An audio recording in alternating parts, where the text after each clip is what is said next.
Hey everyone, what's up? After a long time we are meeting, right? So it was a rejuvenating pause, as I would like to call it. I had a lot of stuff going around and I was not able to manage time, but now we are back with certainly greater amount of power. Anyway, in today's video we are going to talk about courage. Not the kind of courage you see in movies where maybe a South Indian hero is saying, "Jhukega nahi sala." Not like that. We are going to talk about the real courage here. When we say courage, you might have faced these situations, right? Let's say you have to deliver a speech. You're having a tingling sensation in your legs. Maybe you are trying to have a difficult conversation with your boss. And especially when the boss is very hard to be pleased, never mind. So in these scenarios, you might have felt a little voice inside you saying that, hey, it's too difficult, I can't do it. Today I am going to give you the exact guide how you can quiet that voice down and come up as a very courageous person in every walk of life. So without further ado, let's dive deeper into it. Let's understand the problem of vague fear. You see, in a dark room, when you cannot see anything, you do not know what are the things inside that room, but your brain starts forming pictures. Maybe your brain says that, hey, there are monsters inside the room. At least for kids it happens. With adults it can happen like there is a ghost inside the room. But the real issue is, if you do not know what exactly is there, you cannot fight. If you do not know the enemy, you cannot beat a level in the game. That's the real catch here. We do not know what the problem is. We do not know what our fear is, and it's terrifying, it's huge, it's undefined. That's where the problem lies. So what is the first step you need to do? You need to turn on that light, that spotlight on the problem, and then break it down to solve it. See, in life, a general philosophy can be, start looking at things as an opportunity to solve it. The moment you start looking at a problem like that, may it be the problem of fear, courage, or whatever it is, then you get into the mindset of, let's try to know more about it and let's try to solve it. That's the learners and winners mindset.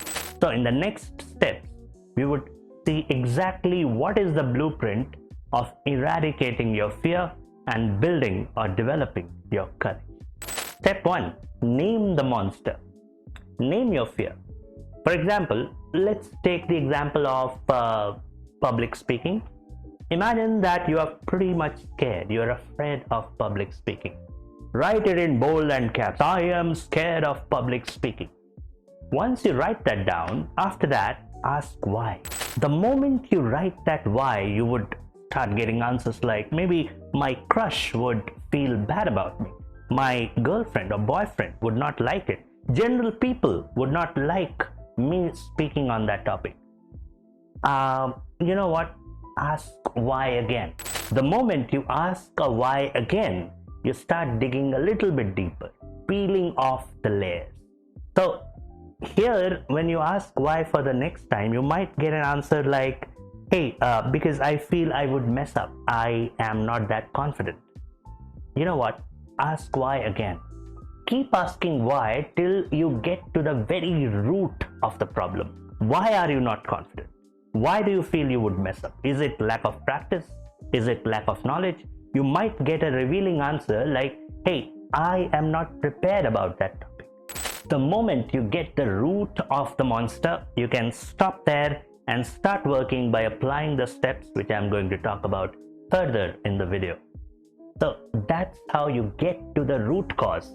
You name the monster and then apply the steps further. Stick around for the next set of steps. Alright, now comes step 2. Step 2 is the training ground. You see, let's take the fear of public speaking. You want to be brave at speaking in public. So you do not start with the stadium. Maybe you start with the mirror in your room. You start right here on this bed, right? You might start with nothing, maybe while taking your shower. Just start speaking. Now the next step would be that once you started speaking, you get comfortable with that, then you can start recording yourself. Now comes the tricky part. while recording yourself, you would see that you are messing it up. It is very important to be aware of those situations when you are messing it up. The moment you feel that you are failing, then you get that data. You start working on that data, that why exactly are you failing? Was it because lack of knowledge? Was it nervousness? Was it anything else? Did you get distracted by something? So the moment you get that data, your failure would give you immense joy, because now you can work upon your loosened screws, right? And that's how you build layer after layer.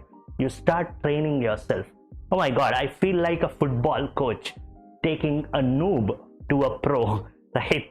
That was a bad joke, but anyway, I am good at cracking bad jokes.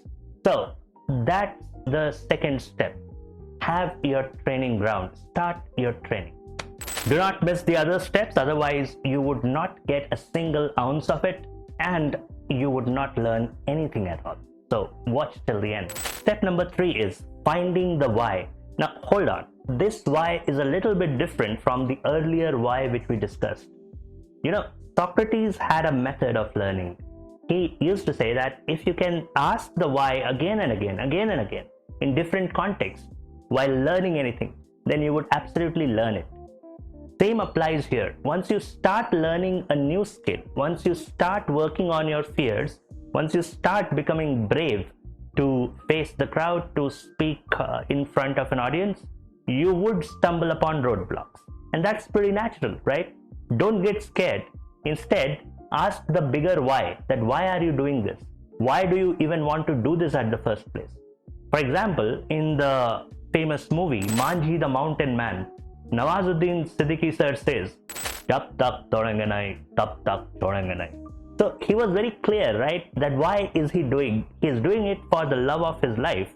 That mountain was the reason that his wife got killed by falling from the cliff of that mountain or whatever. I don't remember it exactly right now. So yeah, the bigger point here, what I'm trying to make is ask the why. Why are you doing it? You are doing it for fame, name, or anything else. You are doing it for your family. You want to make your parents proud. You want to show it to somebody whom you like. Whatever may be the reason, be very clear about it. Yeah, practice vulnerability. Do not feel that you would be perfect at the first go. Tell your friends that, hey, I'm pretty nervous, I'm starting this. What should I do?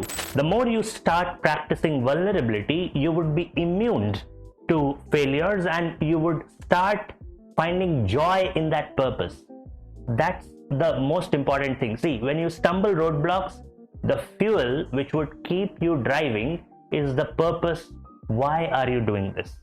So keep this noted and apply this. Alright, so now you are completely set to develop courage, to develop bravery towards anything in life. We discussed a very common example of the fear of public speaking, how to develop courage to speak in front of a large audience. Now, a handful of bonus tips which would really help you to develop any kind of courage in any kind of field. First, keep your environment tidy and keep your environment motivated. For example, you can see this room is brightly lit up. It's natural light coming from that huge window, and that's what keeps you motivated. You can follow a good diet, you can follow a good health regime for your body. Of course, that's not possible always, but at least try to get some good sound sleep. That's the first thing. Second is start getting curious. Start questioning things. Start being very observant. Start going a little bit deeper into the problem. Stay with the problem for a little bit longer time. Start asking the why more and more. That would help you explore deeper layers which common people might not explore, and that will make you stand out from the crowd. Most importantly, give yourself rewards whenever you achieve some small victory as well. So whenever you achieve, let's say you spoke in front of the mirror for 2 minutes, pat yourself, give yourself a treat, maybe discuss it with your favorite person. That would help your brain get into the state that yes, you can do it, you have the courage to do it. So these are some of the bonus tips. Do not forget to apply them as well. Alright everyone, so the 3 steps that we discussed in this video were the following. Do not let vague fears paralyze you. Name the monsters, name your fears. Secondly, you should start training your courage. Start with your training ground. And third, very important, find your why. Why do you want to do this? That would help you immensely. So these were the 3 steps. Let me know in the comment section that which one will you be following and for what reason to develop courage in any walk of life. See, courage is not a trait that you are born with. You need to develop it, and developing anything is always a choice. So on that high note, I would like you to comment about your journey of developing courage. On that high note, do not forget to hit the like button, share this video and subscribe to Choco Chips for such amazing content. We are starting the podcast again pretty soon, and yes, I would be definitely waiting for your comments. Till that time, stay thirsty, be great. See you on the other side of the screen. Signing off.